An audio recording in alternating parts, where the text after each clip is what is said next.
mind has been a tradition with the state of Utah. In 1894, a farmer in Leland, Utah by the name of John Koyle claimed to have been visited in the night by a person from another world.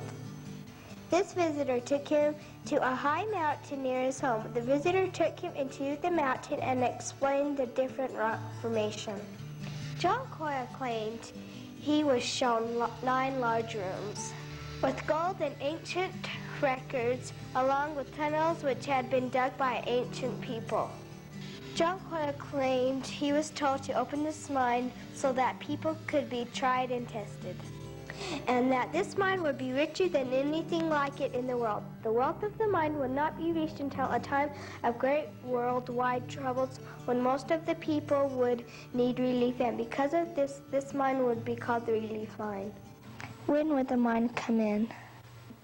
Well, that's been an interesting question everyone asks. And of course, no one knows. We don't know when that mine will come in.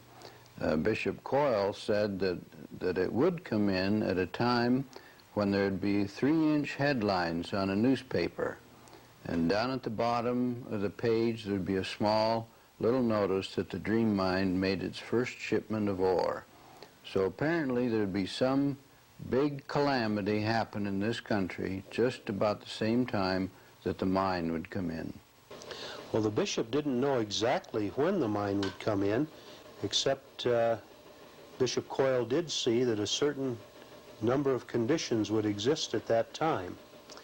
He said that the Mormon church would build a high-rise building in the very heart of New York City, and the mine would come in sometime after that. It would come in when there'd be weather pattern changes far to the southwest that would every year move further north until finally it got to Utah. And it would be about the time following the 12th president of the church. There'd be a lot of wars throughout the nations. There'd be drought. Many things would be happening in those days. The so-called Dream Mine attracted thousands of people, mostly from the Mormon church. What attracted people to the mine? The people that bought stock in this mine were interested in it because it had a spiritual background to it. Well, I think from having met some of the stockholders, the average stockholders are not wealthy people. And I think what attracts people to the mine is that individuals have a desire to serve their fellow man. And the mine, by anticipating being a help to others, tends to attract individuals that want to help others. The Mormon church issued warnings to people to advise against putting their money into the mine. However, there were some Mormon general authorities who invested their money in the mine. Although many people came to believe in the Dream Mine, the leaders of the church took drastic measures to bring this to an end. Why did John Koyle get in trouble with the Mormon church? Well, I don't think it was the whole church that he got in trouble with. There were a few people in leadership positions that didn't believe in the mine, but there were also other people who were leaders in the church that did believe in the mine, and so it was a very controversial mine as far as the church was concerned. Sometimes people would buy stock in it who had high positions in the church, and then there were other times when other people were denying the spiritual significance of that mine. So it was controversial, and it was some of these things that caused trouble for Bishop Koyle. Some of them believed in it, and some of them didn't. Okay, I think I can give you about 3 different things that caused him problems. The first situation occurred back about 1913, and President Joseph F. Smith, the prophet of the Mormon Church at that time, wanted the saints in Mexico to have a temple. This was right after the Cardston Temple was complete, and he said, it's now time for us to build a temple for the saints in Mexico. And at one of the organizational meetings here, one of the stockholders asked the bishop what he thought about that. And he made the statement, well, that isn't what I saw. And they said, well, what did you see? He said, well, I saw that a temple will not now be built in Mexico, but that something will happen to drive out the Mexican saints with only one bag apiece.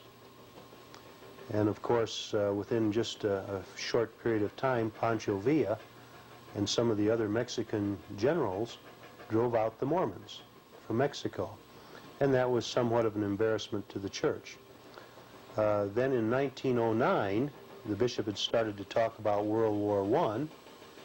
And when World War I started, there were some leaders that said, well, the Utah military, the 145th Field Artillery, will get involved and go to war, and they will become heroes in the war because of their service. And Bishop Koyle says, oh no, the 145th Field Artillery will never see battle.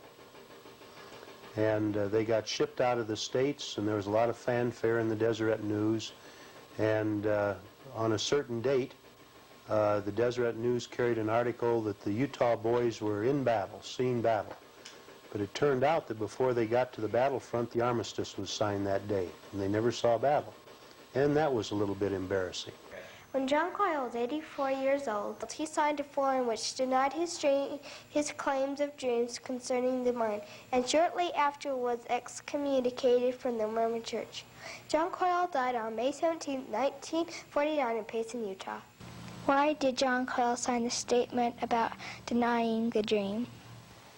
That was a kind of a sorrowful story, but he was told by some of the people in the church that if he would sign a statement that they had prepared, that they would take it up and give it to the president of the church, and that he would then be able to talk to the president of the church about the mind. And that no one would know about this signing of this statement except Bishop Koyle and some of the leaders of the church. So he signed it with the hopes that they wouldn't excommunicate him, because they threatened that that's probably what would happen if he didn't. And so he thought that he would be able to get up and talk to the president of the church and explain the whole story of this mind so that he would understand it. So he signed the statement, and the next morning it was published on the front page of the Deseret News, his denial. So it wasn't kept secret at all. And Bishop Koyle said that of all the things in his life, that was the worst thing he ever did. So he realized it was a wrong thing to do right after he signed it, but he did it on a promise that wasn't kept. Because of these embarrassments and the fact that he told of the end of World War II before it happened, and he told when the Depression of '29 would start, people felt a little bit intimidated. So Bishop Koyle was called into court and told that he must deny the dream mind or be excommunicated, which he did. He wrote a disclaimer denying the dream mind and acknowledging that prophecy was something that was to be handled by the leaders of the church. It really didn't have much effect on the stockholders, because the stockholders had been hearing the things and seeing the things that Bishop Koyle had said come to pass. The dream mind is believed by some to be inspired and by others to be a fake and a hoax. The triumph of John Koyle was that despite many problems and difficulties, he created a mind which has been open for over 90 years. The tragedy is that no gold or ore has been mined from the mine. The dream mind, a triumph and a tragedy for Utah.